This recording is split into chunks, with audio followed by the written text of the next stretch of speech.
ลูกหลานบาดเดียวนี่มันจึงเลอะจึงลึงเนาะมันสอนตุกสอนยากมันจึงมาเอากรรมเนาะโอ้ยมาหูจะเนี่ยจะใดละถึงวันนี่นะเอากะเดียวก็คือปีนานวุฒิชาติได้ได้จ๋าได้ฮือธรรมะสาระกับศรัทธาญาติธรรมเนาะเพื่อจะได้มีข้อคิดดีๆเอาไปไว้เป็นคำสอนเพื่อกับลูกหลานกันต่อไปกันแล้วกันเนาะ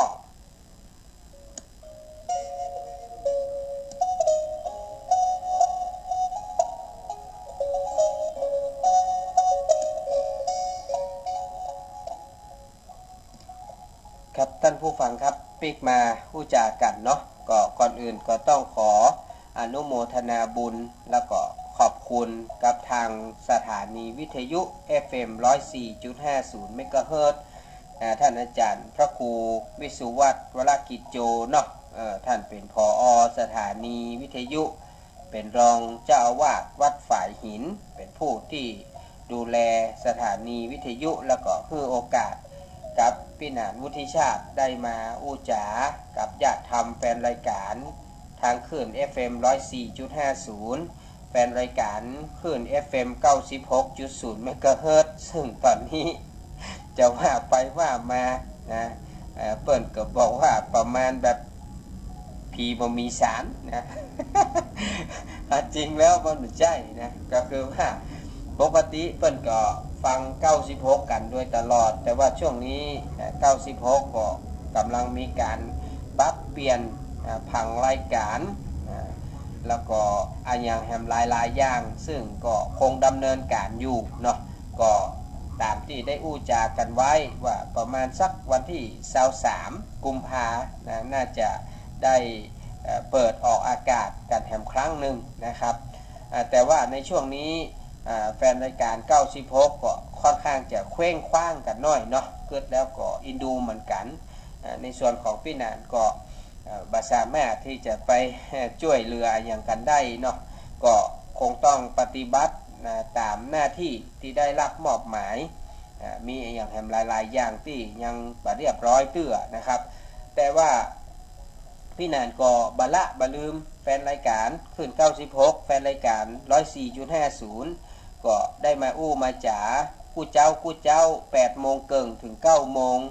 ก็วันจันทร์ถึงวันติดนะก็จะจัดตั้งแต่วันที่1ไปจนถึงวันที่19กุมภาซึ่งทางนี้และทางนั้นก็ต้องขอบคุณทางผู้บริหารสถานีวิทยุ FM 104วัดฝ่ายหินเนาะที่เปิดให้โอกาสให้มีเวลาก็พี่นานก็บ่ฮู้จะช่วยเหลือตั้งสถานีได้อย่างใดก็ขอใจเสียงนี้ผู้เอิ้นเชิญชวนสำหรับพ่อแม่พี่น้องท่านใดที่จะทำบุญทำทานอย่างใดอย่างหนึ่งในวันสำคัญของท่านก็ขออย่าไปละอย่าไปลืมวัดฝ่ายหินเด้อเพราะว่าวัดฝ่ายหินเฮามีลูกพระลูกเนนนักเป็นร้อยเพราะเฮามีสำนักเรียนฉะนั้นกับข้าวกับน้ำแต่ละมื้อแต่ละวันนะไม่ว่าจะเป็นมื้อเจ้ามื้อเพลก็ยังต้องการกำลังใจกำลังแรงทรัพย์แรงศรัทธาจากศรัทธาญาติธรรมผู้ใจบุญทั้งหลายก็สามารถมาช่วยให้ช่วยหอมกันได้เนอะหรือว่าใครจะมาร่วมด้วยช่วยกันเรื่องทุนการศึกษาหรือว่าทุนค่าน้ำค่าไฟนะในการเผยแพร่พระธรรมคำสอนทางคลื่นคลื่น 104.50 ก็สามารถมาให้มาหอมกันได้หรือจะติดต่อสอบถามมาก็ที่เบอร์053-226-058ตลอดจนถึงไผที่สนใจเรื่องของซีดีธรรมะนะก็สามารถมาติดต่อขอรับได้แต่ก็บ่ได้ลืมร่วมบุญให้หอมก้าแผ่นก้าซองก้าอย่างไว้ตัวเนาะเพื่อนจะได้มีเงินทุนเอาหมุนเวียนต่อไปนะครับอันนี้ก็เป็นฝากในเบื้องต้นพ่อแม่พี่น้องท่านผู้ฟังทุกท่านวันนี้เริ่มต้นเกริ่นนำเรื่องของพ่อของแม่บ่ใช่อย่างครับเพราะว่าช่วงนี้เราก็เห็นข่าวเรื่องของพ่อแม่ลูกเรื่องของการทำผิดกฎหมายบ้านเมืองของละอ่อนเยาวชนในยุคนี้สมัยนี้เปิ้นบอกว่า ตามสถิติเนี่ยละอ่อนเริ่มทำผิดกฎหมายบ้านเมืองหนักขึ้นแล้วก็อายุน้อยลงติ๊กท่านผู้ฟังแม้กระทั่งละอ่อนอายุแค่10ปลายก็เริ่มก่ออาชญากรรมในสิ่งที่เราบ่เคยคาดคิด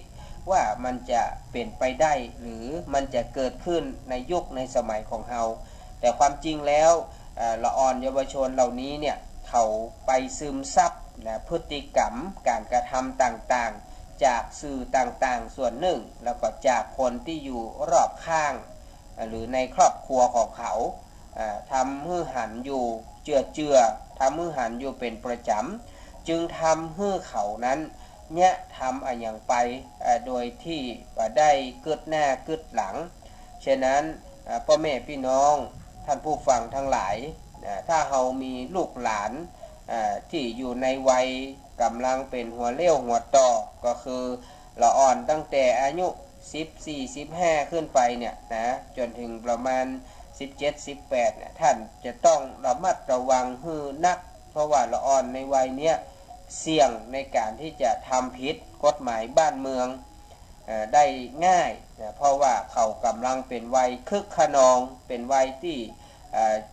บอกค่อยจะมีความคิดเป็นของตัวเก่านะมักจะเรียนแบบเอาอย่างหมู่วัยรุ่นหมู่โจทั้งหลายเนี่ยนะเขาว่ามันแน่จริงเนาะคิงเนี่ยคิงบักก้าเนี่ยหลอกเรียนละอ่อนมันมาได้เพิ่นว่ายิ่งว่าก็ยิ่งยุนะเพราะไม่เป็นน้องเนาะเพิ่นว่าจะไปเพราะว่าจะไปแง่ไอ้ทีพ่อแม่ก็ยุส่งไปเลยใครตาก็ไปเตอะเนี่ยใครตีข้อก็ไปเลยเนี่ยนะไม่เฮียนก็ต้องเฮียนนี่ใครเกเรก็เกเรไปเดี๋ยวก็ติดคุกติดข้อเดี๋ยวก็ติดยาเขาก็บสนเขาอู้อย่างนั้นก็ซ้ำเป็นการชี้ช่องบอกทางให้เขาไปในทางนั้นก็กลายเป็นว่าเข้าป่าเข้าพงไปติ๊กๆเนี่ยท่านผู้ฟังนะฉะนั้นถ้าท่านมีลูกหลานบอกว่าไม่ยิงบอกว่าพ่อใจท่านจะไปประมาทลาสาว่าสิ่งที่ท่านอู้ไปว่าไปนั้นนะมันแต่งไปถึงจิตถึงใจเขานะเขาก็ซ้ำได้เปิดเขาว่าอย่างได้ส้นนี่เนาะจำเมื่อว่าได้ส้นก็คือว่าซ้ำเหมือนกับไปยุยงส่งเสริมเขานะฉะนั้นก็ขอให้ระมัดระวังในการอู้การจ๋าในการบอกการสอนบางครั้งเขาจะโคตรจะเกลียดอย่างมกใดก็จ้างเพื่อนว่าเขาเป็นผู้รักผู้ใหญ่เนี่ยบางครั้งเพื่อนบอกว่าการสอนคนเนี่ยอย่าสอนด้วยอารมณ์หนึ่งนะสองอย่าไปสอนด้วยความโกรธความเกลียดนะถ้าเราสอนด้วยอารมณ์ด้วยความโกรธความเกลียดเราไม่ได้มีสติยับยั้งชั่งใจบางทีเราอาจจะอู้ผิดนะหรือว่าเนี่ยอย่างที่บ่ถูกต้องเป็นสิ่งที่เป็นตัวอย่างที่บ่ดีให้เขาไปนะครับฉะนั้นต้องระมัดระวังให้นักวันนี้จริงๆก็อยากจะอู้เรื่องของพ่อแม่ลูกนี่แหละแต่ว่าเราเห็นข่าวมากมายในสมัยปัจจุบันนะครับเรื่องของลูกหลานที่อาจจะไปทำร้ายบุพการีนะอย่างใดอย่างหนึ่งไปหรือทำให้พ่อแม่ผู้ที่ได้ชุบเลี้ยงมาต้องมีความผิดหวังเสียใจในพฤติกรรมในการกระทำของเขาจนพ่อแม่บางคนตัดพ่อตัดลูกกันเลยตัดแม่ตัดลูกกันไปเลยอีนะก็ยิ่งทำให้เขาแย่ลงนะฮะฉะนั้นไหนเขาก็ให้เขากำเนิดเกิดมาแล้วเขาก็จะต้องพยายามออมปอกออมปล่อยเนี่ยกำเมืองคนมาอ่านแล้วก็พยายามประคับประคองนะให้เขาหลอดปลอดภัยแล้วก็อยู่ต่อไปให้ได้นะครับเราอย่าไปคิดว่ามันบ่ใช่ภาระหน้าที่ของเรานะจริงๆบ่ใช่นะครับเรานะต้องมีภาระที่จะต้องแบกรับบอกว่าผิดบอกว่าถูกนะเราก็จะต้องคอยดูแลขอกอยเขานะฮะเพราะว่าในเขาก็ให้เขาเกิดมาแล้วจะต้องประคับประคองให้เขารอดปลอดภัยจากปักเกี่ยวปักกาจากพยานอันตรายที่อยู่รอบข้างเคียงเขาให้ได้นะครับแล้วถึงจุดหมายปลายทางแล้วเขาก็สามารถที่จะปล่อยได้แล้วก็ทำให้เขาดำเนินชีวิตไปด้วยตัวของเขาเองนะ ดังนั้นความเป็นพ่อเป็นแม่นั้นมันไม่ได้เป็นการเพียงแค่ให้เขาเกิดมาแล้วก็เลี้ยงดูเขาไปส่งเขาห้ามเฮียนจบแล้วก็ตัวภัยตัวมันมาใช่แต่ว่าความเป็นพ่อเป็นแม่นั้นมันต้องเป็นไปตลอดชีวิตนะจนกว่าจะตายจากกันนะเพราะว่าเขาตายจากเขาหรือเขาตายจากเขาความสิ้นสุดของความเป็นพ่อเป็นแม่ก็จะหมดลงไปฉะนั้นละอ่อนสมัยเดียวนี้มันต้องยอมรับนะว่ามันเป็นสมัยยุคโลกาภิวัตน์นะโลกาภิวัตน์นั้นก็คือเทคโนโลยีต่างๆมันเจริญนะเจริญมากนะท่านผู้ฟังสังเกตหันก็เดี๋ยวนี้มีเฟซมีไลน์สามารถอู้กันทางวิดีโอไลน์นะสามารถหันหน้าหันตาแล้วก็เหล่านี้มันเป็นช่องทางที่ทำให้เขานั้นทำอย่างที่ผิดศีลผิดธรรมผิดกฎหมายบ้านเมืองได้นะเดี๋ยวนี้ผมเห็นข่าวมีการเพราะอย่างโทรศัพท์หากันโดยเป็นเงินเป็นทองนะก็คือว่าโทรเป็นวิดีโอคอลหรือว่าวิดีโอไลน์เนี่ยนะแล้วก็ยอมที่จะสุมาเตอร์นะปลดเปลื้องเสื้อผ้าอาภรณ์เพื่อแลกกับเงินกับอย่างนี้นะหรือแม้กระทั่งการขายบริการนะท่านผู้ฟังเดี๋ยวนี้ทางเจ้าหน้าที่เปิ้นก็ตรวจสอบกันนะถ้าเปิ้นหูว่าลูกหลานไผยังทำแบบนี้เนี่ยก็เตรียมตัวเตอะโดนจับโดนยับแน่นอนแล้วมันก็จะสร้างความเสื่อมเสียหายคือเกิดขึ้นกับผู้ปกครองตัวนะฮะเพราะถือว่าผู้ปกครองก็ต้องมีความผิดในการที่ปล่อยปะละเลยลูกของท่านคือไปเนี่ยไปทำสิ่งที่บดีเหล่านี้นะฮะดังนั้นสมัยนี้มันไม่ใช่ปลอดภัยนะครับสมัยตาสับปะรดในยุคนี้นะบางทีเขาโหลดวิดีโอกันแล้วเขาก็ถ่ายคลิปกันไว้วันแรกก็เอามาแบล็กเมย์กันเอามาห้องเงินห้องทองบางทีพ่อแม่ก็จำเป็นต้องจกเงินจกทองเสียให้เขาไปนะโดยหูเท่าบ่ถึงการของลูกหลานเฮาดังนั้นก็จะต้องพยายามระมัดระวังนะผมเคยเห็นบางที่บางบ้านเปิ้นจะมีคอมพิวเตอร์นะเปิ้นจะมีอย่างเงี้ยเปิ้นจะบ่ฮื้อเอาไปไว้ในห้องนะเปิ้นจะฮื้อเอามาไว้ที่ห้องรับแขกห้องรวมใครจะเล่นหยังใครจะพ่อหยังก็สามารถที่จะยื้อพอหันกันได้นะอันนี้ก็เป็นแนวความคิดที่ดีเหมือนกันเพราะว่าเป็นการระวังลูกหลานเฮาถ้าเอาไปไว้ในห้องในฮับเขาล็อกประตูเฮาก็บ่ฮู้บ่หันกับเขาไปเนี่ยไปทำอย่างกันก็บ่ฮู้ดึกเดินเกินคืนบางทีบ่หลับบ่นอนเจ้าก็บ่ค่อยลุกจะไปโรงเรียนก็บ่ค่อยไปเนี่ยท่านผู้ฟังนะเริ่มบ่อยากกู้กับพ่อกับแม่อยากอยู่คนเดียวนะมายุ่งเกี่ยวกับไผเนี่ยเริ่มเก็บตัวเนี่ยอันตรายนะครับเพิ่นถึงสันนิษฐานว่าถ้าบ่ติดเกมติดเฟซติดไลน์ติดแชทมาอันก็ติดยานะครับฉะนั้นต้องระมัดระวังกันให้ดีนะเพราะว่ากว่าเราจะเลี้ยงเขาใหญ่มาได้เนี่ยนะเราก็ลงทุนไปบ่ใช่น้อยๆเนาะพ่อแม่พี่น้องเนาะอันนั้นก็ต้องช่วยกันพอคอยดูแลความเป็นพ่อเป็นแม่นั้นมันสามารถที่จะทอดทิ้งภาระธุระได้นะครับสมัยเดียวนี่อันกฎหมายเปิ้นบังคับเตือนเลยท่านผู้ฟังแม้กระทั่งเด็กแว้นทั้งหลายที่เอารถเครื่องรถยนต์ไปขับบนถนนหนทางโดนตำรวจเปิ้นจับยับได้เปิ้นจะต้องห้องพ่อแม่นี่นะไปเซ็นรับทราบข้อกล่าวหานะไปรับผิดรับชอบเลยเนาะทั้งผิดทั้งชอบนั่นนะรับผิดชอบนั่นนะถ้าว่ามีการคาดโทษถ้าว่าครั้งแรกเตือนแล้วนะประกันออกมาแล้วครั้งที่สองยังมีรถก็จะโดนยึดพ่อแม่ก็จะถูกดำเนินคดีนะฉะนั้นถ้าท่านมีลูกเป็นวัยรุ่นชอบแว้นชอบอย่างนี้ต้องระมัดระวังเฮาจะต้องตัดไฟแต่ต้นลมบางครั้งต้องยอมใจแข็งนะบ่ต้องให้เขาเอาไปขี่ไปใจถ้าไปโรงเรียนก็เอาไปมาค่ำแมลงห้ามมารถออกบ้านล็อกกุญแจอะไรอย่างก็ว่าไปเถอะนะต้องมีวิธีการจะต้องตั้งกฎกติกาให้กันว่าเนี่ยอย่างใดได้หรือเนี่ยอย่างใดบ่ได้นะเขาอาจจะต้องตัดค่าขนมนะตัดค่าใช้จ่ายของเขาลงนะบางครั้งเนี่ยมันจำเป็นนะฮะ ที่พ่อแม่จะต้องใจแข็งจะไปเลี้ยงลูกด้วยเงินนะฮะบางทีบ่มีเวลาฮื้อก็เอาเงินฮื้ออย่างเดียวนะละอ่อนก็แย้มได้เงินได้ทองก็เอาไปกินไปใช้เอาไปใช้ในที่สิ่งที่ประจำเป็นสิ่งมาสมควรนะเฮาก็ฮู้เนาะบางทีก็ฮื้อเปื้อนฮื้อฝูงไปเล่นเล่นยาเฮาก็บ่ฮู้นะครับหรือว่าเอาไปฮื้อแม่ย่าแม่ยิงพ่อจ่าพ่อจายเฮาก็บ่ฮู้เหมือนกันนะยิ่งสมัยบัดเดียวลูกหลานมาเฮียนอยู่ในหัวในเวียงมาเจ้าหอพักบางทีก็เป็นหอชายที่ก็หอหญิงแต่เขาก็ตึงล่อมแล่มไปหากันได้พ่อแม่พี่น้องเนาะคนสมัยบัดเดียวเฮาจะได้มัดแข้งผูกขาเขาไว้หรอถ้าเขาล็อกโซ่ล็อกกุญแจไว้ดีกะนะเขาไม่ง่ายอย่างนั้นฉะนั้นเขาก็จะต้องระมัดระวังนะว่าลูกเขามันผิดปกติไปหรือเปล่ามันแต่งตัวเวอร์ไปไหมหรือว่ามันจ่ายเงินนักขึ้นนะ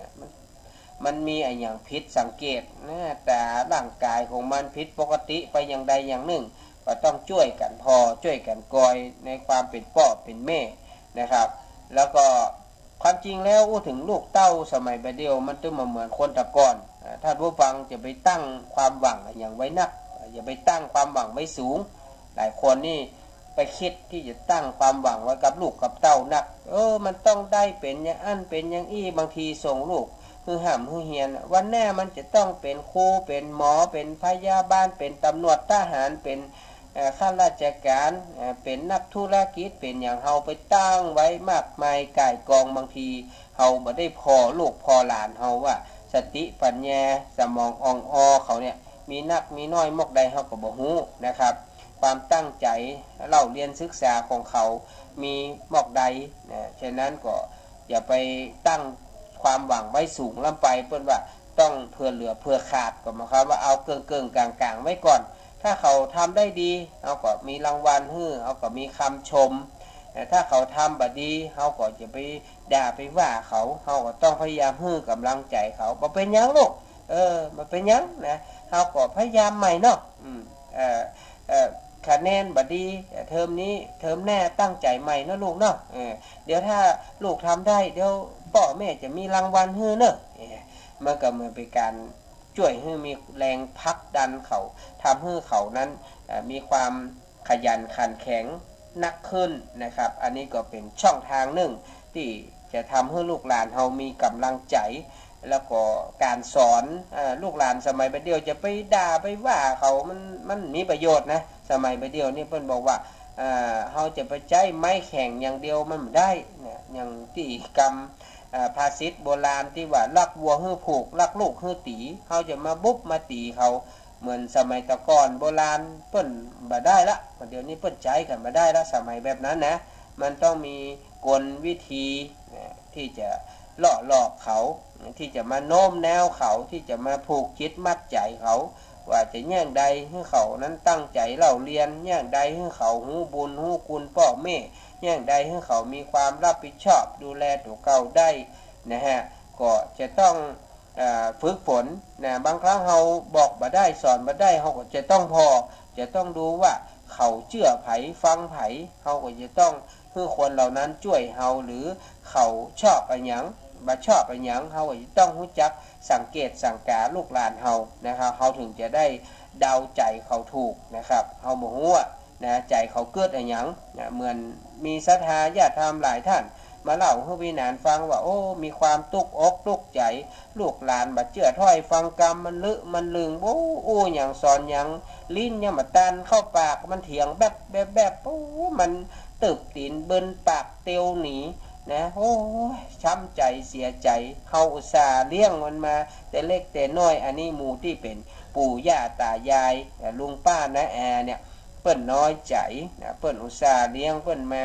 อุตส่าห์สอนอุตส่าห์สั่งมันบ่ค่อยเอากรรมนะดังนั้น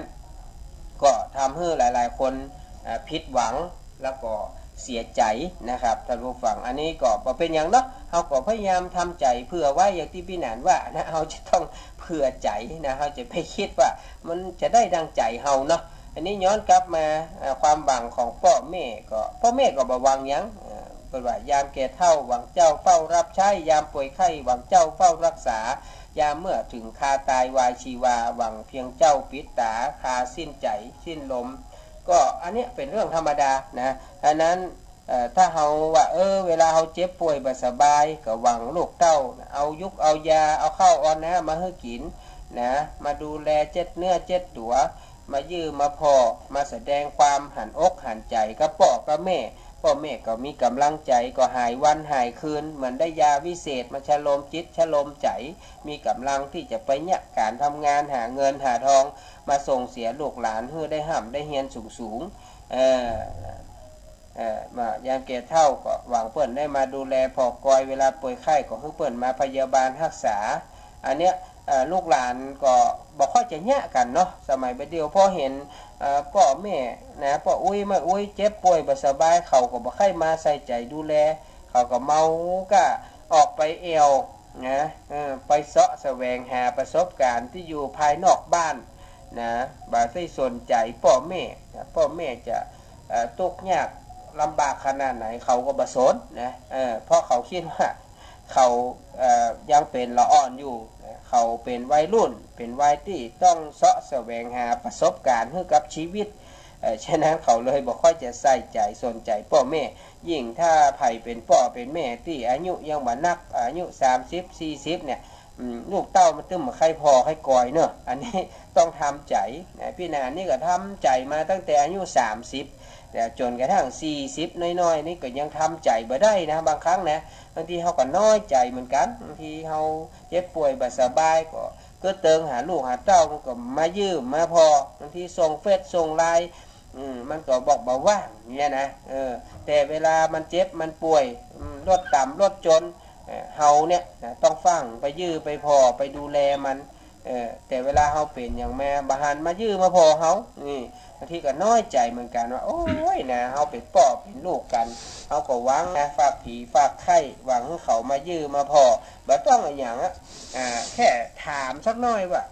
เป็นได้อยู่ดีสบายดีก็เจ็บไข้ได้ป่วยอย่างก็นี่เฮาก็ดีใจนะอย่างพี่นันได้รับเฟซไลน์มาจากลูกสาวว่าพ่อช่วงนี้หนาวเนอะนะห่มผ้าห่มพัวใส่เสื้ออุ่นเตียวอุ่นเนอะจะรับจะนอนก็ดีใจท่านผู้ฟังแค่นี้มันได้นะแค่เขาส่งเฟซส่งไลน์มาตักมาต่ออีกได้ก็ดีใจละเนี่ยเหมือนพ่อแม่พี่น้องท่านผู้ฟังก็คงจะมีความรู้สึกว่าได้แตกต่างกับพี่หนานเท่าใดเนาะอู้กันไปอู้กันมาแป๊บเดียวบ่ได้ท่านผู้ฟังก็ชะมดเวลาแหมละเหลือแหม4-5 นาทีเนาะครับท่านถึงความหวังของคนครับท่านผู้ฟังที่กำลังติดตามรับฟังรายการธรรมะคนเฒ่า96ในวันนี้ก็ต้องขอสุมาภัยท่านผู้ฟังนะครับเพราะว่าวันนี้ได้น้อมนำเอาเทปซึ่งที่จริงต้องออกต่อวาแล้วล่ะแต่ว่าบ่ได้ออกสักกรรมเนื่องจากมีความขัดข้องนะทางสถานีเนาะวันนี้ก็เลยเอาปิกมาออกซ้ำเพื่อกับบรรดาพ่อแม่พี่น้องท่านผู้ฟังทุกท่านได้รับฟังกันแล้วก็เดียวสักกรรมช่วงประมาณ10 โมงป่ายเปิ้นก็จะมาฮับพี่หนานเพื่อที่จะไปที่วัดโลกโมลี11 โมงก็จะได้เดินทางนะครับ11 โมงป่ายจะได้เดินทางไปที่วัดอัมพวันจังหวัดสิงห์บุรีหลวงพ่อจรัญก็ขอโมทนานะครับกับหลายท่านที่ได้ฝากจตุปัจจัยให้พี่หนานเอาไปทำบุญทำทานที่วัดอัมพวันสิงห์บุรีกับพระเดชพระคุณหลวงพ่อพระธรรมสิงหบุราจารย์และว่าหลวงพ่อเจริญวัดป่ามะม่วงเนาะก็คงจะเป็นบุญใหญ่แล้วก็ไปกับศรัทธาประมาณ30ชีวิตก็จะได้ปฏิบัติธรรมกรรมฐานไหว้พระสวดมนต์ที่วัดป่ามะม่วงวัดอัมพวัน1 คืนนะครับแล้วก็จะได้เอาบุญเอากุศลนั้นมาเผื่อแผ่กับศรัทธาญาติธรรมก็โมทนาสาธุการด้วยกันเนอแล้วก็วันพรุ่งนี้จะออนแอร์ออกอากาศสดนะครับที่วัดอัมพวันเนอเดี๋ยวท่านพระครูสมุวิสุวัตรท่านจะเมตตาโทรเข้าไปช่วง8 โมงเกิงวันพุธเพื่อพี่นานออนแอร์ออกอากาศสด1เกิงชั่วโมงที่วัดอัมพวันจากนั้น9 โมงพี่นานก็จะทำบุญทำทานเสร็จแล้วก็จะออกจากวัดอัมพวันประมาณสัก10 โมงนะครับเพื่อเดินทางปิกเชียงใหม่เพื่อมาถึงประมาณสัก 2-3 ทุ่มนะครับฉะนั้นก็ขอโมทนาสาธุการกับ ศรัทธาญาติธรรมแฟนรายการทุกท่านเด้อขอให้บุญทั้งหลายจงบังเกิดมีแก่ทุกท่านทุกคนนะครับ วันนี้ขอน้อมนำรายการจากลาไปก่อนเด้อเพราะว่าเวลาหมดเวลาละขอท่านผู้ฟังทุกท่านมีความสุขเหมือนกันทุกคนทุกท่านครับ สวัสดีครับบอกให้รู้ด้วยคำว่าพวกที่มีแน่นอนประกอบในจิตนั้นได้แน่นอนนั้น เมื่อระบุว่าเจตสิกดวงนั้น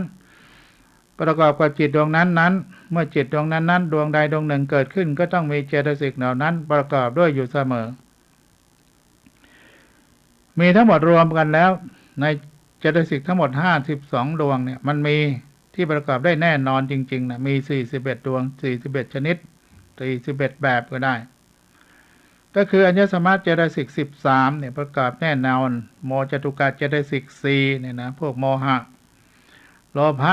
1ประกอบแน่นอนทิฏฐิ1ก็ประกอบแน่นอนโทสะ1ประกอบแน่นอนวิจิกิจฉา1ก็ประกอบแน่นอนและโสภณสาสนะเจตสิกนะเจตสิกที่งามอีก19และปัญญาอีก1พวกนี้ประกอบได้แน่นอนส่วนว่าโลภะเนี่ยมันก็ประกอบในจิตที่เป็นโลภะของมันไม่ประกอบส่วนอื่น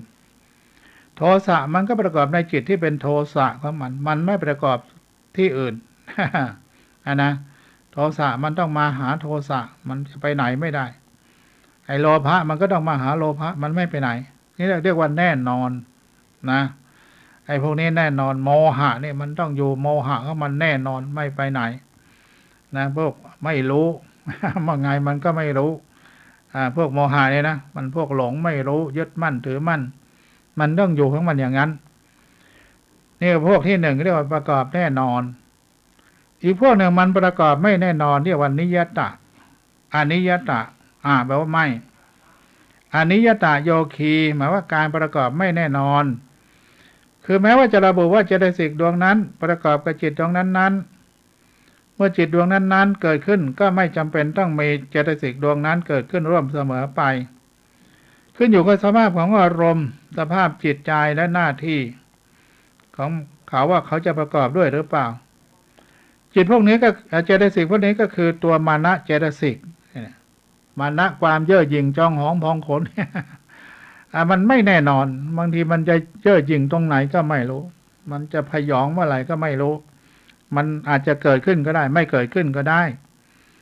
อิจฉาความอิจฉาริษยาเนี่ย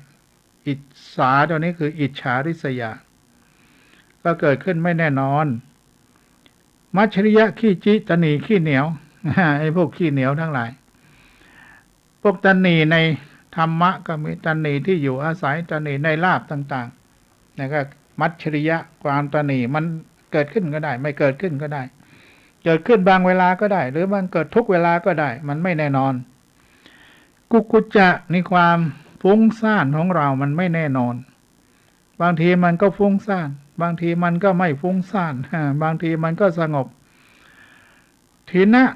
มิทธะคือความง่วงงุนความง่วงท้อถอยจิตที่มันท้อถอย ง่วงเหงาหานอนเนี่ยทีนะมิทธะมันก็เกิดไม่แน่นอนไม่แน่ว่าจะเกิดเวลาไหน วิรติ3วิรติคือวิรัตนะวิรัตศีลวิรติ3เนี่ยมาพวกที่อยู่ในศีลทั้ง3ประการ3ชนิดก็คือ1สัมมาวาจาเนี่ยวิรติเนี่ยหมายว่าวิรัตทั้ง3ประการก็คือ1สัมมาวาจาคือไม่พูดเท็จไม่พูดส่อเสียดไม่พูดเพ้อเจ้อไม่พูดหยาบคายเรียกวิรติสัมมาวาจามีวาจาที่ถูกต้องวาจาที่ชอบพูดในสิ่งที่ดีพูดในสิ่งที่เป็นจริงพูดในสิ่งที่นอบน้อมถ่อมตนพูดในสิ่งที่มันอ่อนหวานเนี่ยนะสัมมาวาจาสัมมากัมมันตะการงานที่ดีที่ชอบการงานก็ต้องไม่ประกอบในการฆ่าสัตว์ตัดชีวิตการงานก็ต้องไม่ไปลักทรัพย์เบียดเบียนของใครการงานก็ต้องไม่ผิดลูกเขาเมียใครไปเล่นชู้สู่ภรรยาสามีคนอื่นเรียกว่าสัมมากัมมันตะมีการงานที่ชอบก็คือเว้นจากความชั่วทั้งหลายทางกายนะสัมมาอาชีวะก็ทั้ง2อย่างด้วยกัน คือทั้งสัมมาวาจาสัมมากัมมันตะก็ประกอบสิ่งที่ดีที่งามก็คือสัมมาอาชีวะมีอาชีพที่ถูกที่ควรทีนี้ว่าการงานในที่นี้ไม่เกี่ยวกับการงานที่มันเป็นอาชีพ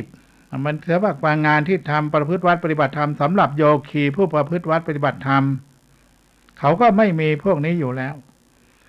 เพราะนั้นโยคีนักปฏิบัติธรรมทั้งหลายที่อยู่ในวัดอำเภอตะปตรามอยู่ที่ไหนก็ตามที่เขาปฏิบัติธรรมเขาก็มีสัมมาวาจาสัมมากัมมันตะสัมมาอาชีวะอยู่ในที่ปฏิบัติธรรมของเขาอยู่แล้วไอ้ที่เขาบอกไม่เกี่ยวกับสัมมาอาชีพก็คือว่าไม่ไปเกี่ยวกับทำไร่ไถนาอยู่ตามบ้านตามสวนตามรูปตามจอบท่านเขาก็มีความโลภความโกรธความหลงทำงานหน้าที่ของเขาไปเขาอาจจะเว้นสัมมาวาจาสัมมากัมมันตะนั่นก็เป็นเรื่องที่เขาทำชั่วครั้งชั่วคราวแต่นักปฏิบัติธรรมเขาต้องเว้นอย่างแท้จริงวิรติสามเลยนะต้องมีสัมมาวาจาต้องมีสัมมากัมมันตะต้องมีสัมมาอาชีวะ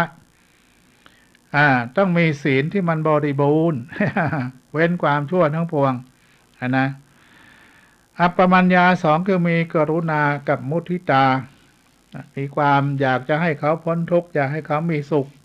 เขามีสุขก็ยินดีในการที่เขามีสุขเนี่ยนะเห็นสัตว์ทั้งหลายได้รับความทุกข์เราอยากให้เขาพ้นทุกข์มีความกรุณาเขาอยากให้เขาพ้นจากความทุกข์เมื่อเขามีความสุขดีอยู่แล้วก็อนุโมทนากับเขาให้เขามีความสุขยิ่งขึ้นต่อไปก็เรียกมุทิตาเราต้องไปมุทิตาครูบาอาจารย์อย่างนี้เป็นต้นมุทิตาสักการะกับมุทิตาตัวเนี้ยพอยินดีเมื่อเขาได้ดีได้รับแต่งตั้งเป็นหน้าที่การงานได้รับแต่งตั้งฐานะบรรดาศักดิ์ทั้งหลายขึ้นมาแล้วก็ไปมุทิตาสักการะในฐานะครูบาอาจารย์ทั้งหลายคำมุทิตานี่เป็นคำที่พอยินดีเมื่อผู้อื่นเขาได้ดีไม่ใช่ไปอิจฉาเขาทำไมเขาได้ก็ไม่รู้ดีนะว่าไปเรื่อยต้องมุทิตาจิตต้องเกิดมุทิตาเห็นว่าเขาได้ดีแล้วเราก็พลอยยินดีในความดีที่เขาได้ต้องพลอยยินดีกับที่เขาได้ดีตัวมุทิตามันตัวนี้มุทิตาเป็นตัวเจตสิกที่มันจะเกิดขึ้นในจิตในใจของเราเนี่ยมันต้องเกิดขึ้นด้วยความบริสุทธิ์ของใจนะต้องมีมุทิตาเจตสิกเข้ามาประกอบปรุงแต่งให้จิตมันบริสุทธิ์ผุดผ่องแล้วก็พลอยยินดีกับเขาอย่างเต็มอกเต็มใจนะไม่เว้นไว้แต่นิดแต่กระพีกนิ้วไม่เว้นไว้แต่ผงธุลีต้องไม่อิจฉาริษยาอยู่ในจิตในใจแล้วมาแกล้งพอยินดีก็ไม่ได้นะมันต้องพลอยยินดีด้วยความมุทิตาสักการะจริงๆปราบปลื้มปรีดีปรีดาปราโมทย์ในหน้าที่การงานที่เขาเจริญขึ้นที่เขาได้รับยศถาบรรดาศักดิ์มากขึ้นหรือเขามีอายุวัฒนะมงคลมากขึ้นเนี่ยเราก็พลอยยินดีกับเขา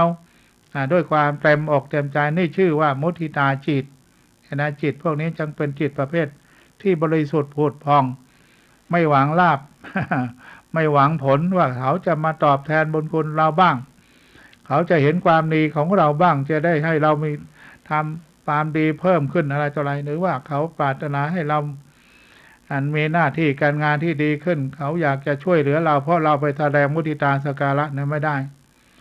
เพราะนั้นจิตใจที่ไปมุทิตาตัวเนี้ยตัวมุทิตาตัวนี้ต้องเป็นจิตที่บริสุทธิ์ผุดผ่องจริงๆจึงได้ชื่อว่ามุทิตาเจตสิกนะ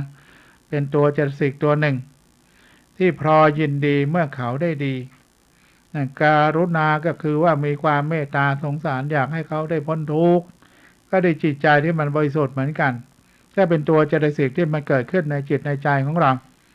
ทำไมมันถึงเกิดขึ้น ทำไมมันถึงเกิดขึ้น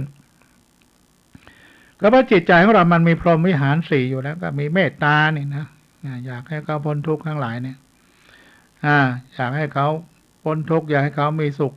เขาได้ดีพอยินดีแล้วก็อุเบกขาคือต้องวางเฉยในต่อกรรมของสัตว์โลกทั้งหลายเห็นเขาทุกข์ทรมานเหลือเกินเป็นร้อยเป็นพันเราก็อยากจะไปช่วยเขาให้เขาพ้นทุกข์ไม่รู้ไปช่วยยังไง เอาเงินเอาทองเนี่ยไปให้เขานะเราก็ต้องวางอุเบกขาเหมือนกันนะอุเบกขาคือต้องวาง ให้รู้ว่าสัตว์โลกมันเป็นไปตามกรรมที่ได้อธิบายแล้วเนี่ย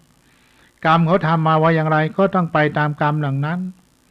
ไม่ต้องไปคร่ำครวญเสียใจร้องห่มร้องไห้ช่วยใครไม่ได้เลยเรานี่ไม่มีประโยชน์ไม่มีอะไรเลยหรือที่จะไปมีปัญญาไปช่วยเขามันไม่ใช่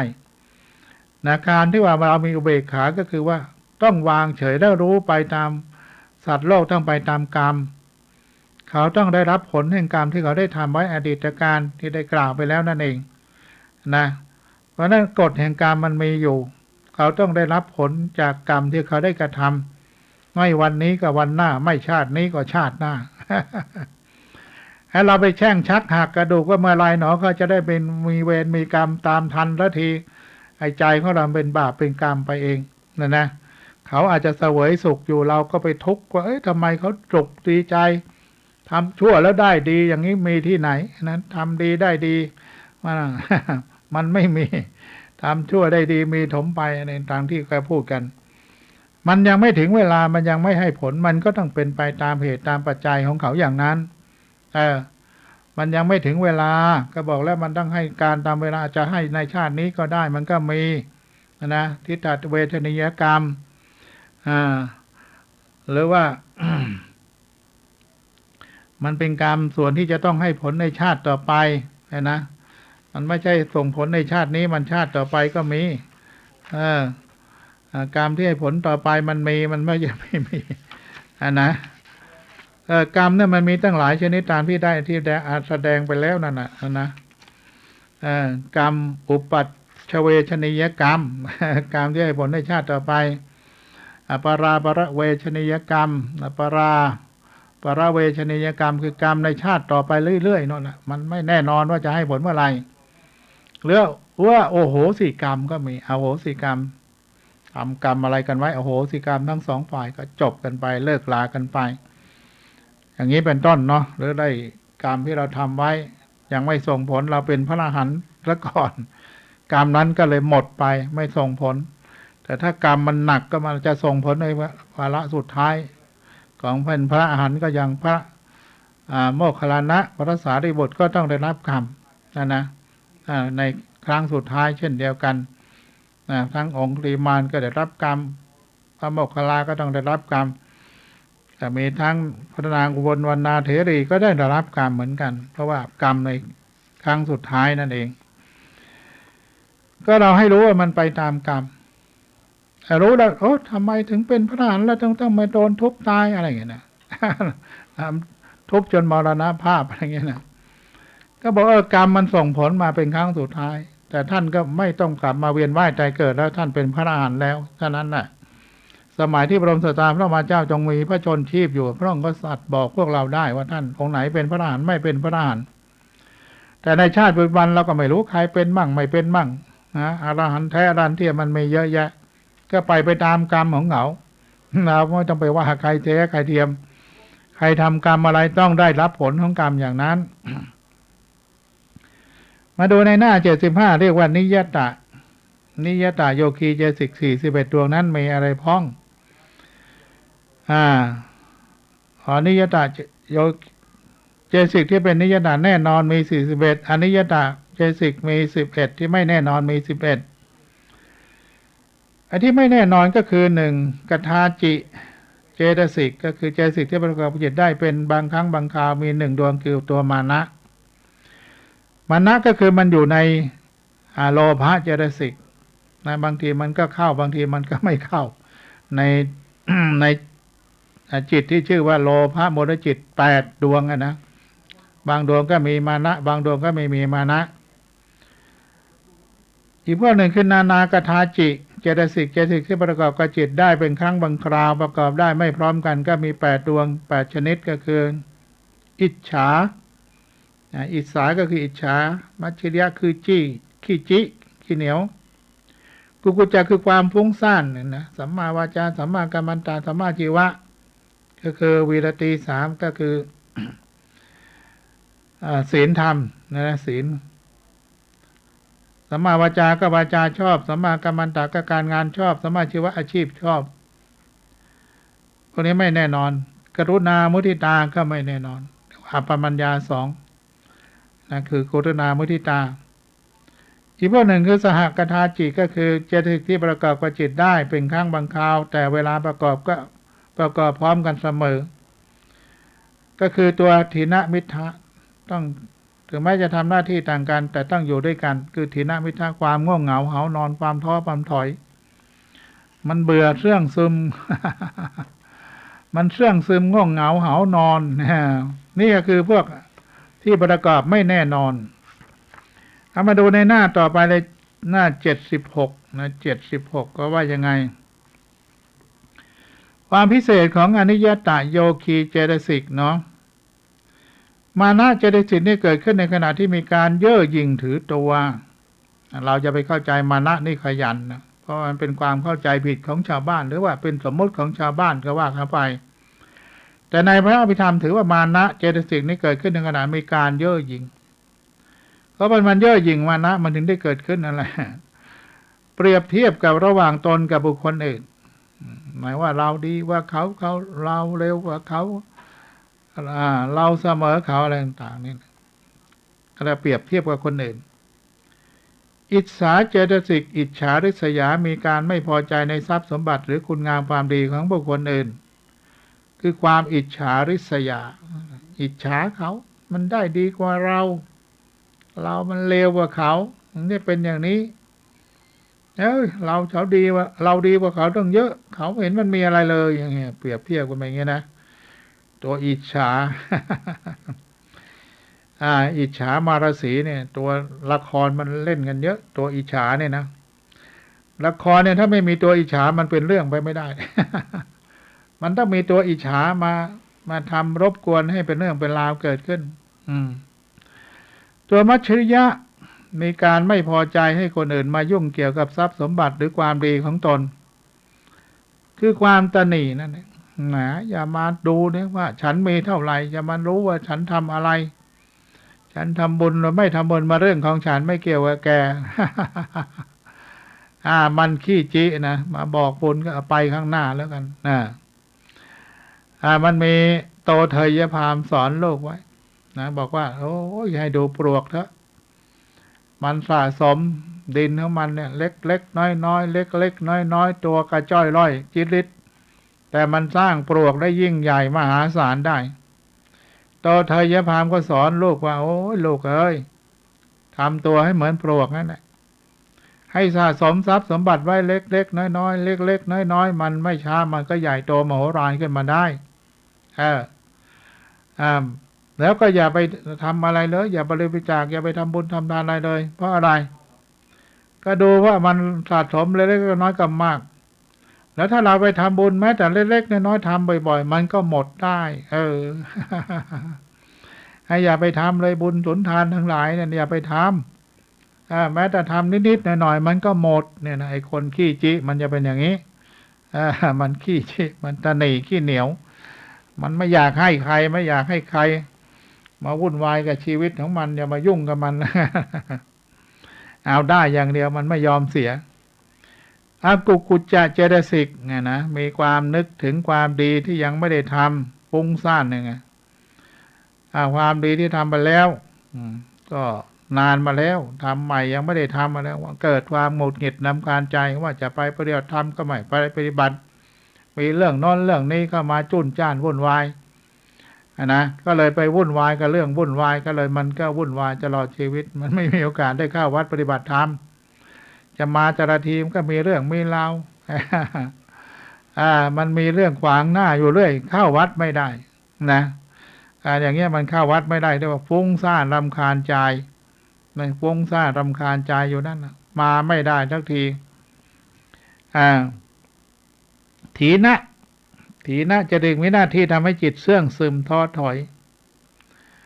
ที่มันน่าเบื่อหน่ายเหมือนกันนะมันเบื่อหน่ายมันโอ้ยมันท้อถอยท้อแท้อยู่เรื่อยที่เราถีนะตัวนี้มันทำอะไรก็เหนื่อยอกเหนื่อยใจมีปัญหาอุปสรรคขวางกั้นไปเรื่อย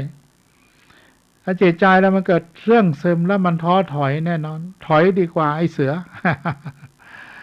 อย่าไปยุ่งกับมันเลยถอยดีกว่าอย่างเงี้ยนะเสื่องซึมท้อถอย อามิทะมีหน้าที่ทำให้เจตสิกเกิดขึ้นพร้อมกันเรื่องซึมท้อถอยจากอารมณ์ที่เป็นบุญเป็นกุศลคือมันถอยจากบุญเนี่ยนะไม่ใช่ถอยจากอะไรหรอกอารมณ์มันบอกไม่ไหวนะไม่ทำแล้วไม่อยากไปยุ่งกับเขาเลย ชาตินี้เรามีบุญแค่นี้พอแล้วไม่ต้องไปทำมากกว่านี้อีกแล้วเนี่ยนะถอยจากคุณงามความดีเนาะจากบุญจากกุศลหมดอารมณ์ที่จะบุญเขาอธิบายแต่ละตัวให้รู้จักว่าอนิจจตาเจตสิกที่มากับไม่แน่นอนมันมีอะไรพ้องอธิบายต่อมาก็มีสัมมาวาจาจะถึงมีหน้าที่งดเว้นจากวิจีสุจริต4ที่ไม่เกี่ยวกับอาชีพก็คือไม่พูดเท็จไม่พูดส่อเสียดไม่พูดเพ้อเจ้อไม่พูดหยาบคายไม่เกี่ยวกับอาชีพก็ได้บอกแล้วครับสำหรับคนประพฤติวัดปฏิบัติธรรมเท่านั้นสัมมากัมมันตะก็หน้าที่งดเว้นจากทุจริต3ทุจริต3เกินไม่ฆ่าสัตว์ไม่ลักทรัพย์ไม่ประพฤติผิดในกามก็ไม่เกี่ยวกับอาชีพหมายว่าสำหรับนักปฏิบัติธรรมเท่านั้นสัมมาชีวะเจตสิกมีหน้าที่งดเว้นจากกายทุจริต3วจีทุจริต4ที่เกี่ยวกับอาชีพไม่เกี่ยวกับอาชีพไปเกี่ยวกับอาชีพจริงแล้วพวกนี้พวกนักปฏิบัติธรรมทั้งนั้นนะก็จริงๆคนที่มาปฏิบัติธรรมเขาก็ไม่พูดเท็จไม่พูดส่อเสียดไม่พูดเพ้อเจ้อไม่พูดหยาบคายคือไม่ต้องมาพูดกันดีที่สุดพูดออกมามันจะไม่ตรงกับความเป็นจริงก็ได้กลายเป็นพูดเท็จไปก็ได้นะเพราะฉะนั้นก็การงานที่ เราไม่ทำชั่วถ้าอยู่ในวัดในวาปฏิพุทธปฏิบัติธรรมแล้วมันไม่ทำชั่วอยู่แล้วนะสัมมาอาชีวะคือทั้งสองประการนะปฏิบัติทั้งสองอย่างก็จึงเป็นอาชีพที่ถูกต้องนะในการว่าการุณาเนี่ย หมายว่ามีความเมตตาสงสารอยากให้สัตว์ทั้งหลายได้รับความทุกข์อยู่นั้นนะให้พ้นจากความเป็นทุกข์มีกรุณาอยากให้สัตว์ทั้งหลายได้พ้นจากความทุกข์กรุณานะหมายว่าเห็นเขาเป็นทุกข์ไงก็อยากให้เขาพ้นทุกข์คือกรุณามุทิตาก็พอยินดีหรือเขาได้รับความสุขแล้วก็พลอยสุขกับเขาไปด้วยนะพลอยสุขขึ้นชมยินดีปรีดาปราโมทย์กับเขาไปเพราะเขาได้ดี ส่วนเราไม่ค่อยได้ดีก็ช่างมันต้องมุทิตาแบบจิตใจที่มันบริสุทธิ์ผุดผ่องด้วยนั้นอารมณ์ของมานะหรือว่าตัวที่เย่อหยิ่งเนี่ยนะมานะเนี่ยมันมี2ประเภทในหน้า77มานะคือความถือตัวจำแนกเป็นประเภทใหญ่ได้2ประเภทคืออัยยาถาวะมานะความถือตัวที่ไม่เป็นไปตามความเป็นจริง2ยาถาวะนามะตามยึดความถือตัวที่เป็นไปตามความเป็นจริงความถือตัวที่ไม่เป็นไปตามความเป็นจริงความถือตัวที่เป็นไปตามความเป็นจริงความถือตัวทั้ง2อย่างนี้อาจจะแยกย่อยได้อีก9ประการก็คือมานะมี9อย่างเช่นตัวดีกว่าเขาสำคัญว่าตัวดีกว่าเขาตัวดีกว่าเขาสำคัญว่าตัวเสมอเขาตัวดีกว่าเขาสำคัญว่าตัวต่ำกว่าเขาตัวดีกว่าเขาสำคัญเสมอตัวว่าดีกว่าเขาตัวเสมอเขาสำคัญตัวว่าเสมอเขาตัวเสมอเขาก็สำคัญว่าต่ำกว่าเขาตัวต่ำกว่าเขาก็สำคัญว่าตัวดีกว่าเขาตัวต่ำกว่าเขาสำคัญตัวว่าเสมอเขาตัวต่ำกว่าเขาสำคัญว่าดีกว่าเขานะมันก็สลับซับกันไปอย่างนี้สลับซับซ้อนกันไปแต่ถามว่ามันเป็นอารมณ์ของตัวมานะโดยเฉพาะเพราะมันมีความเย่อหยิ่งมันก็พูดได้บ้างด้วยหมดเยาะเย้ยถากถางไปได้ เยาะเย้ยถากถางไปต่างๆนานาได้คนเราเนี่ยมันคือมองไม่เห็นธรรมะที่มันจะเกิดขึ้นนะมันก็มีมานะตัวนี้มานะนี่มันแรงมากนะความเย่อหยิ่งคือไม่คิดว่าเลวกว่าเขามันก็เย่อหยิ่งให้ความเย่อหยิ่งเราคิดว่าเขาต้องนี้ฉันแน่ฉันดีกว่าเขาแต่นี่ว่าเฮ้ยฉันเลวฉันไม่มีอะไรดีไม่ต้องมายุ่งกับฉันก็เปรียบเทียบอีกนะโอ้ยคุณดีคุณได้ดีไปแล้วไอเรามันไม่ได้ดีแล้วนะก็ว่าไป ถ้าไปเปรียบเทียบกับเขาเราไม่ดีเรามันพวกกระจอกงอกง่อย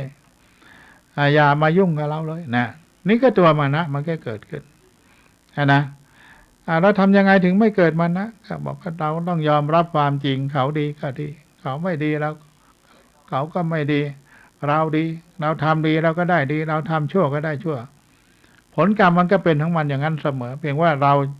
จะยอมรับความจริงต่างๆเหล่านี้หรือเปล่ายอมรับความเป็นไปของมันหรือเปล่าให้ตัวมานะนี่มาเห็นคนได้รับมานะในสมัยพระศาสดาพระธรรมเจ้าในฉันนะนี่นะฉันนะเป็นผู้ที่นำม้าที่ไปพระบรมศาสดาพระธรรมเจ้าเนี่ยเป็นผู้รับใช้พระบรมศาสดาพระธรรมเจ้าพระเจ้าชายสิทธัตถะมาก่อนเมื่อพระบรมศาสดาพระเจ้าได้เป็นพระเจ้าแล้วในฉันนะก็มาบวชเป็นพระภิกษุในอาวาสพระเชตวันมหาวิหารแต่ไม่เชื่อใครนอกจากพระบรมศาสดาพระธรรมเจ้าเท่านั้นเองไม่เชื่อใครเพราะฉันเป็นเด็กของพระพุทธเจ้าพระบรมศาสดาพระเจ้าก็ทรงตรัสห้ามพระภิกษุทั้งหลายอย่าไปยุ่งกับท่านมานะเลยฉันนะเลยเพราะอะไรมันมีมานะนั่นแหละมันมีมานะฉันเป็นเด็กชายรู้หรือเปล่านั่นแหละเพื่อลงโทษลงทันก็เพื่อไม่ให้พระไปสมคบไปนั่งพูดไปนั่งคุยให้ท่านอยู่ของท่านอย่างนั้นเพราะท่านก็ถือว่าท่านดีกว่าเขาท่านมาจากพระพุทธเจ้าโดยตรงอะไรเงี้ยให้ท่านกำจัดความมานะได้ท่านก็จะได้บรรลุเป็นพระอรหันต์เจ้านั้นเพราะถ้าท่านฉันนะในท่านก็กำจัดไอ้ตัวมานะเนี่ยจะได้นะเย่อหยิ่งจองหองบองคนเนี่ยเอาออกไปจากจิตจากใจก็ได้เป็นสำเร็จเป็นพระอรหันต์ได้ในที่สุดเนี่ยนะถ้าหลังจากพระบรมศาสดาพระเจ้าปรินิพพานไปแล้ว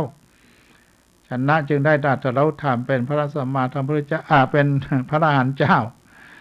มาก็มึนไปเหมือนกันนะจัดรายการนานๆก็มึนไปมึนมาวันนี้เราก็ได้รู้เรื่องราวของพวกจิตเจตสิกต่างๆที่มันมีอารมณ์ต่างๆกันนักศึกษาหลายเปิดหนังสือเจตสิกปรมัตถ์ไปในหน้า78ก็อธิบายเรื่องอารมณ์ของอิจฉาริษยาเนาะกับมัจฉริยะก็คือขี้จิขี้เหนียวกุกุจจะก็คือความฟุ้งซ่านรำคาญใจเนี่ยเป็นศัพท์แสงเราเนี่ยเราก็ต้องแปลไปด้วยแล้วเราก็ไม่มัจฉริยะมันก็ไม่รู้มันอะไรกุกุจจะไม่รู้อะไรอิจฉาเนี่ยมันอาจจะแน่คล้ายๆอิจฉา อิจฉามันคล้ายๆกับริษยามันก็พอจะเดาได้มัจฉริยะมันก็ฟังบางทีมันก็จำไม่ได้มั่งได้มั่งไม่ได้มั่งก็แล้วมันคืออะไรก็คือความขี้จี้ความขี้เหนียวของมนุษย์หรือกุจจะนี่ฟังแล้วปวดสมองไอ้กุจจะนี่ คือฟุ้งซ่านรำคาญใจนะภาษาไทยมันแปลมาก็ฟุ้งซ่านรำคาญใจเบื่อหน่ายเห็นอะไรก็เบื่อหน่ายไปหมดนั่นรำคาญ ลกหูรกตาว่างั้น และอิจฉาเนี่ยหมายว่ามันอิจฉาในสมบัติหรือคุณงามความดีของคนอื่นอารมณ์มันเกิดขึ้นมาเห็นคนอื่นได้ดีแล้วมันทนไม่ค่อยจะได้มันมีอะไรมันได้ดีเอาได้ดีเอานะก็ว่าเขาในทางเสียหายนะมันชอบไปนั่นอย่างนั้นเขามานี่อย่างนี้เขา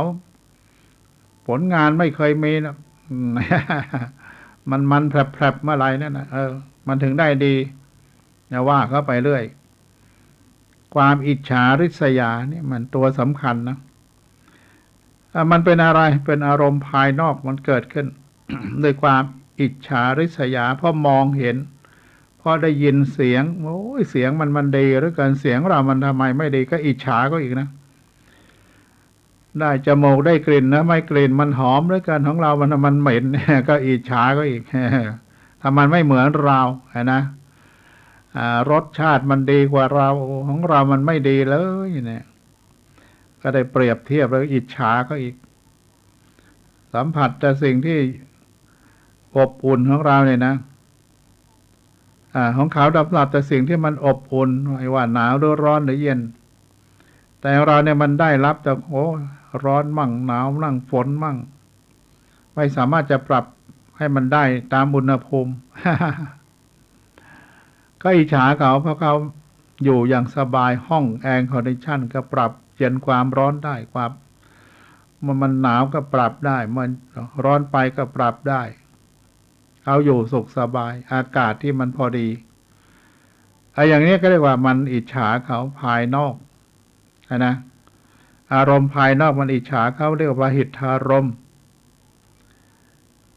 ทีนี้มาถึงคำว่ามัจฉริยะ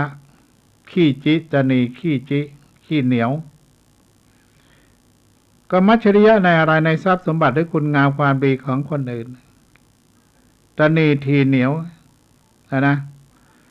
ในของตนเนี่ยนะตนีทีเหนียวของตนขี้จิของตนไม่อยากให้ใครมาบอกบุญก็ไปข้างหน้าก่อนใครมาบิณฑบาตหน้าบ้านก็บอกไปข้างหน้าก่อนก็ไม่อยากจะสูญเสียทรัพย์สมบัติ หรือว่าคุณงามความดีของตนนี่ก็ไม่อยากจะบอกใครฉันไปทำดีทำอะไรมาไม่บอกกล่าวให้ใครรู้ฉันรู้ของฉันเอง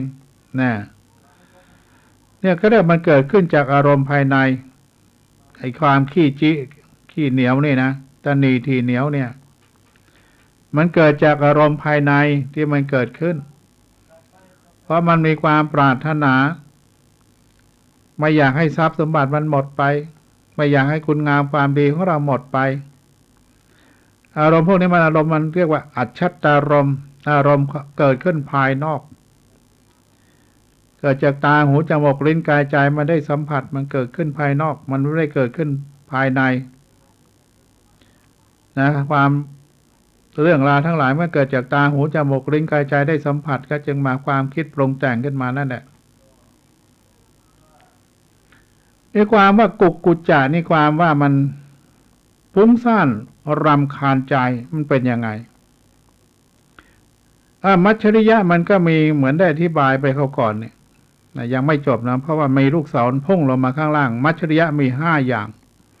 ก่อนที่จะไปกุกกุจจะ ความขี้จิความขี้เหนียวมันมี5อย่างด้วยกันมันเหนียวอะไรมั่ง1อาวาสมัจฉริยะตนีที่อยู่อาศัยหวงอาวาสไม่อยากให้ใครมาอยู่วัดของฉันเนี่ยมันไม่อยากจะให้คนนั้นมานี่คนนี้มาวุ่นวายฉันดูแลเองของฉันได้เจ้าอาวาสมาอยู่มากก็วุ่นวายมากไม่เอาอยู่แค่นี้นะพอแล้วไม่ได้หวงแหนที่อยู่ เห็นเจอหลายที่เหมือนกันบางที่ก็อยู่กรุงเทพมหานครที่เก็บของมีแต่ที่ให้พระอยู่ไม่มีเอากุฏิพระมันที่ให้พระอยู่ก็ไปที่เก็บข้าวเก็บของเต็มไปหมดพลังของเก็บไว้ของเก่าโบราณเก็บไว้ทุกเจ้าพระเนรจะอาศัยอยู่ได้10 องค์5 องค์ก็ไม่ได้เต็มไปหมดแล้วว่างั้น อยู่ไม่ได้ไม่มีที่ว่างก็นึกว่ามีพระอยู่เต็มไม่แล้วมีของเต็ม อันนี้มาเจอมาเหมือนกัน ของมันเต็มกุฏิมันเลยไม่มีที่ว่างให้ท่านมานอนลำบากเหมือนกันเนี่ยนี่ว่าหวงแหนที่อยู่อาวาสเจ้าอาวาสโดยมากก็หวงเหมือนกัน ไม่อยากให้ใครไปอยู่มันเบื่อมันเบื่อหน่ายมาอยู่แล้ววุ่นวาย ก็มีนะมันก็มีเหมือนกัน2กุลมัจฉริยะคือตนีตระกูลหวงตระกูลถ้าเป็นตุเจ้าเขาเรียกว่าหวงยอมอุปถากนิยมอุปถากฉันมาไม่ต้องไปบิณฑบาตของเขาหรอกไม่ต้องไปรับอะไรเขาไม่ต้องไปว่าอะไรเขาไม่ต้องไปยุ่งกับเขาเพราะเป็นยอมอุปถากของผมเองท่านไม่ต้องไปยุ่งกับเขานั่นแหละหวงไว้เองนะ กลัวคนอื่นเขาจะไปไปพูดอย่างนั้นพูดอย่างนี้เดี๋ยวเราก็เลยอดนี่เขาไปเปลี่ยนไปอุปถากคนอื่นได้อีกนะเขารู้ความจริงว่าท่านองค์นี้มันไม่ได้เรื่องหวงเหลือเกินเขาก็เลยไปหาคนอื่นก็ได้นี่นะหวงตระกูลเนี่ยมัจฉิยะมันขี้จิถึงขนาดนั้น3ลาภมัจฉริยะห่วงลาภสักการะนี่ใหญ่เรื่องใหญ่ตีกันวุ่นวาย ด่ากันหน้าดู พระก็มีหน้าที่ต้องจัดพระไปกิจนิมนต์งานนั้นงานนี้งานนั้นนะโดยมากก็ไม่ค่อยอยากเอาใครไปฉันต้องไปเองคนจัดนะพระนั่นไม่ต้องเอาไปเอาพระพวกเราเนี่ยไปนี่ก็เรียกว่ามีส่วนแบ่งที่มันไม่เป็นธรรมพระเขาก็อยากไปองค์นั้นก็อยากไปองค์นี้ก็อยากไปแต่พวกไม่ให้ไปเพราะไม่ใช่พวกฉันไม่ให้ไปอันนี้เรียกว่าตนีลาภสักการะหวงแหนเอาไว้ไม่ให้ใครสี่วรรณะมัจฉริยะตนีวรรณะผิวพรรณความงามความดีชาติชนชั้นยศตำแหน่งว่าขี้เหนียวเอาไว้ก่อนนะอย่าเพิ่งให้เข้าไปเลยเก็บเอาไว้ก่อน มันยังดีอยู่ยังใหม่อยู่ถ้ามันพังแล้วมันเสียแล้วก็ค่อยยกให้คนอื่นเข้าไปมันยังดีอยู่ก็เก็บไว้ก่อนนะเนี่ยเป็นตัวมากมันเป็นอย่างนี้ห้าธรรมะมัจฉริยะตนีในธรรมะวิชาความรู้ก็ไม่เอาไม่ให้ใครเดี๋ยวแกจะรู้มากกว่าฉันไม่ให้อยากจะรู้แกไปเรียนศึกษาเอาเองมันไม่มาสอนให้หรอกเดี๋ยวมันฉลาดกว่าเราก็จะเดือดร้อนเราต้องฉลาดกว่าเขาไว้ก่อนนี่เราหวงความรู้หวงความรู้ขี้จิความรู้ไม่ยอมแบ่งปันความรู้คุณธรรมความดีให้คนอื่นก็ได้รู้ไม่เอาหวงเอาไว้อีกเนี่ยเรียกว่าขี้จิมีห้าอย่างเนี่ยที่อยู่อาศัยหวงญาติโยมที่มีอุปถากอุปถัมภ์หวงลาภสักการะที่มีอยู่แล้วก็หวงความดีความชั่วยศถาบรรดาศักดิ์แล้วก็หวงความรู้อีกต่างหากโอ้มันขี้จิคนนี้มันขี้จิสุดๆไปเลยว่างั้นเนาะเอามาดูกุกุจจะนี่มันก็คือว่าได้ทำนะฟุ้งซ่านได้ทำด้วยทุจริต10ก็คือด้วยกายทุจริตกายทุจริตก็มีฆ่าสัตว์ตัดชีวิตกายด้วยกายลักทรัพย์ก็ด้วยกายประพฤติผิดในกามก็ว่าผิดลูกเขาเมียใครก็ด้วยกาย3นี่วจีทุจริต4พูดเท็จพูดส่อเสียดพูดเพ้อเจ้อพูดหยาบคายวจีทุจริต4มโนทุจริต3เพ่ง อาฆาตพยาบาทเพ่งอยากได้ของเขาเพ่งด้วยความโกรธเกลียดแค้นแล้วก็ยึดมั่นถือมั่นว่าเป็นตัวเป็นตนเป็นคนเป็นเราเป็นเขาเป็นเราเป็นเขาความเข้าใจผิดต่างๆนั่นมโนทุจริตคิดไปว่าเป็นอย่างนั้นคิดว่าเป็นอย่างนี้คือทุจริตทั้งเสียไม่ได้ทำไปแล้วเนี่ยโอ้ทำไงดีมันเลยฟุ้งซ่านกรรมเราได้ทำไปแล้วแล้วใครเขาจะได้ ให้เราไปทำต่อไปนี่เขาคงไม่มาหาเราอีกแล้วเพราะเราได้ทำกรรมชั่วไว้มากมายเนาะก็เลยฟุ้งซ่านก็คิดถึงดิโอ้ยเราทำแต่ความชั่วด้วยทุจริต10ที่ว่าเนี่ยก็คิดถึงความดีที่อยากจะทำเนี่ยด้วยกายสุจริตนี่คือจะไม่ฆ่าสัตว์ตัดชีวิตจะไม่ลักเล็กขโมยน้อยจะไม่ปิดลูกเขาเมียใครด้วยกายสุจริตจะไม่พูดเท็จไม่พูดเสียดไม่พูดเพ้อเจ้อไม่พูดหยาบคายด้วยวจีสุจริตก็จะไม่เพ่งไปหาของใครจะอยู่วางเฉยมีสติรู้ตัวเรียกมโนสุจริตไอ้ความสุจริตทั้ง10เนี่ยก็ฟุ้งซ่านไปอีกทำไมถึงฟุ้งซ่านเรื่องความดีความงามอย่างนี้ก็ฟุ้งซ่านเพราะยังไม่ได้ทำเลย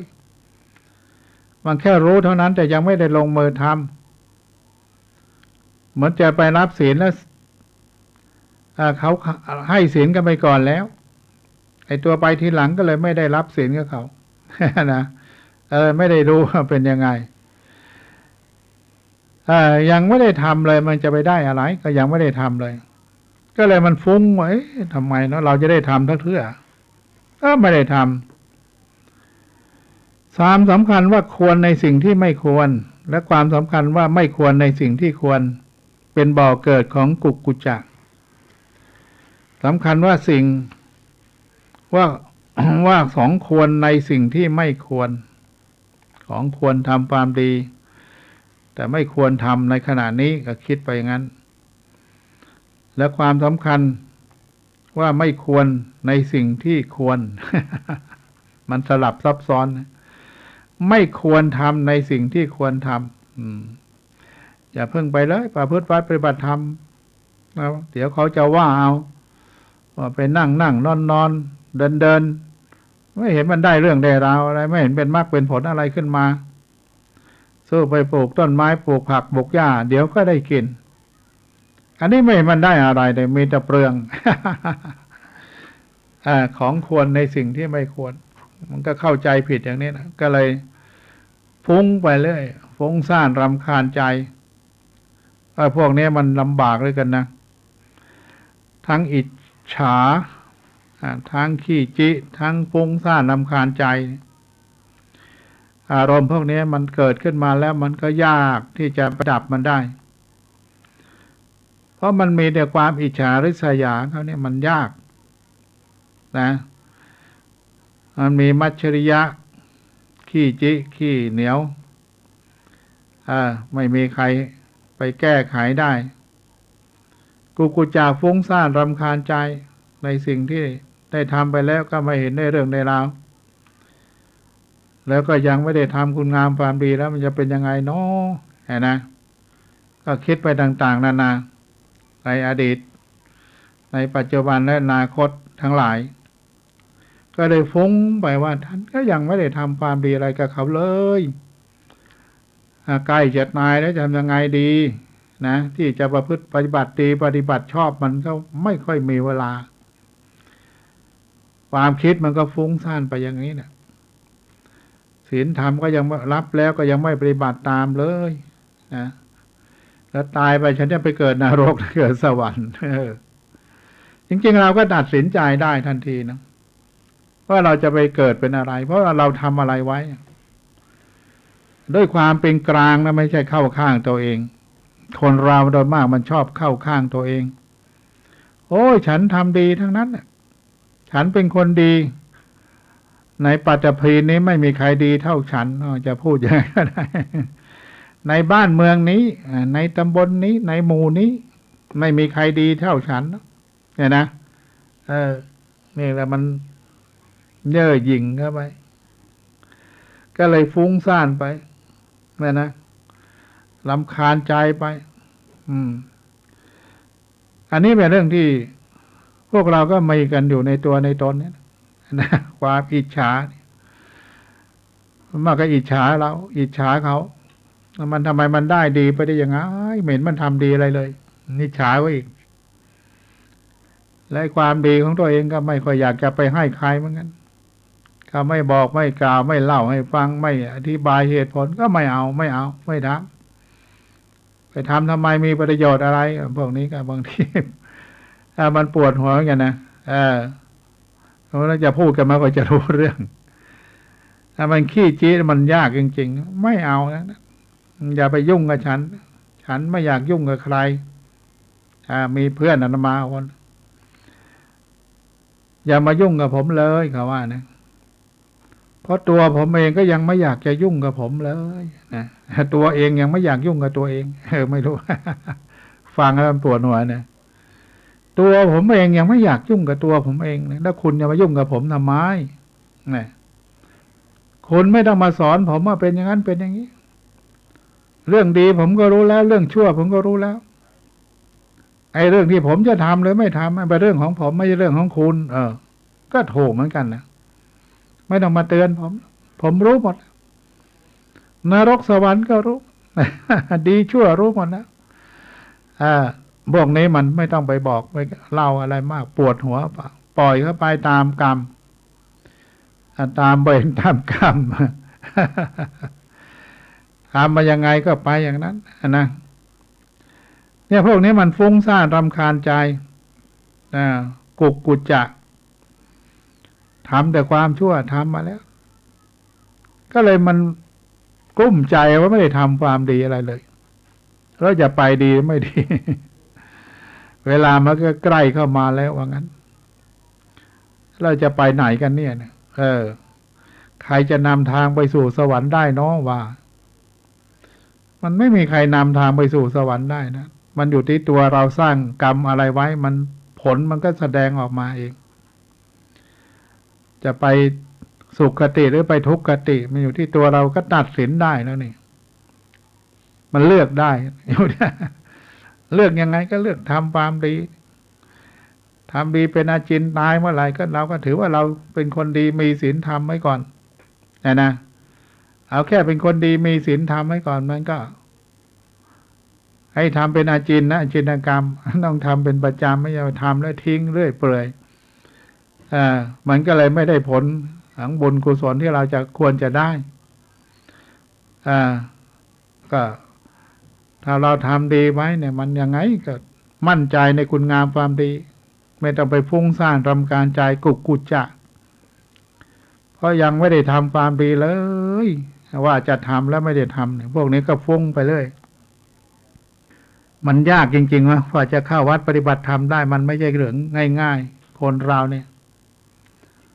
ก็เรียกว่าไม่มีทุกข์ก็ไม่มีธรรมไม่ลูกหลานเหลนไม่ทำมาบวชเป็นตัวเจ้าพระเนนก็ไม่กล้ามาอยู่วัดเพราะไม่รู้จักใครว่างั้นพอได้ลูกหลานเหลนเข้ามาบวชก็เลยเป็นญาติของพระเลยได้มาหน่อยอันนี้เป็นเรื่องที่เราจะต้องเข้าใจในความเป็นจริงนะในสัจธรรมที่มันเป็นจริงของมันอย่างนั้นเราก็มีสิทธิ์ที่จะละเลิกไอ้พวกเราเนี้ยนะที่มันทำให้เราต้องเวียนว่ายตายเกิดด้วยความอิจฉาริษยาด้วยความขี้จิกขี้เหนียวด้วยความฟุ้งซ่านรำคาญใจตายเมื่อไหร่ก็ไปนรกไปสัตว์เดรัจฉานไปอเวจีต่างๆแล้วกรรมการก่อนที่จะตายมันแสดงออกอย่างไรมันแสดงออกอย่างไรก็มันก็จะได้ผลอย่างนั้น ข่าวสารเพื่อการประชาสัมพันธ์ด้วยทางสถานีวิทยุพระพุทธศาสนาเพื่อการศึกษาและวัฒนธรรม FM 104.50 เมกะเฮิรตซ์ของวัดหวายหินตำบลสุเทพอำเภอเมืองจังหวัดเชียงใหม่ร่วมกับวัดโลกโมลีนำธรรมะสัญจรสู่มวลชนในรายการศึกษาพระพุทธศาสนาตามพระไตรปิฎกดำเนินรายการโดยพันเอกธนเดชะและคณะทุกวันอาทิตย์เวลา 15 นาฬิกาถึง 17 นาฬิกาท่านที่จะรับฟังผ่านอินเทอร์เน็ต www.phaihin.org www.lightbox.me/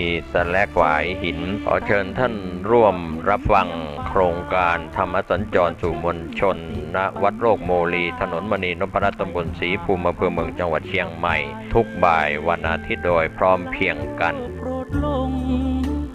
ปลงยามคุณร้อนใจกราบพระพุทธครั้งใด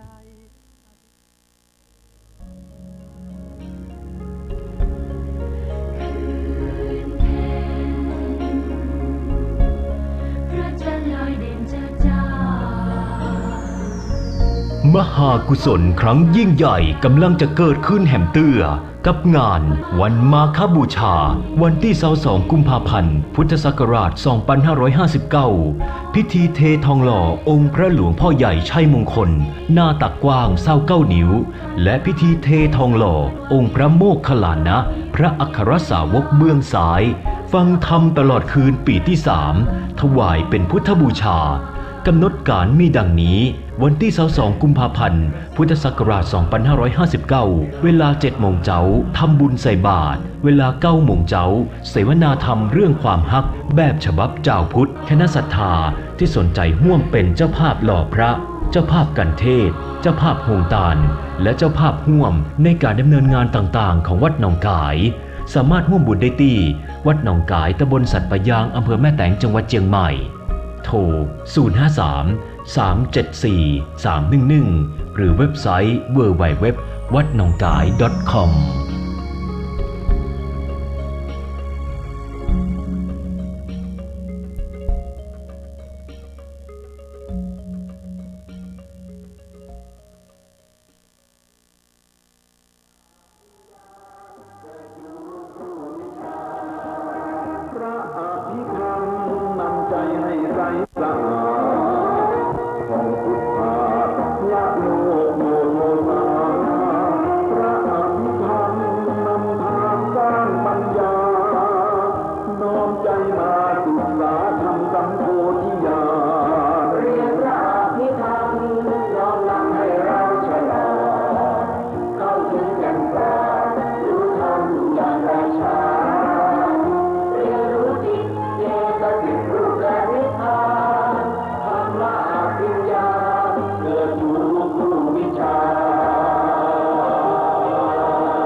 ขอเจริญพรท่านศรัทธาสาธุชนที่สนใจในบวรพระพุทธศาสนาทุกท่าน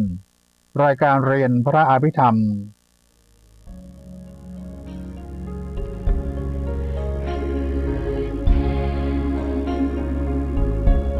พระจันทร์ลอยเด่นจ้าจ้า มหากุศล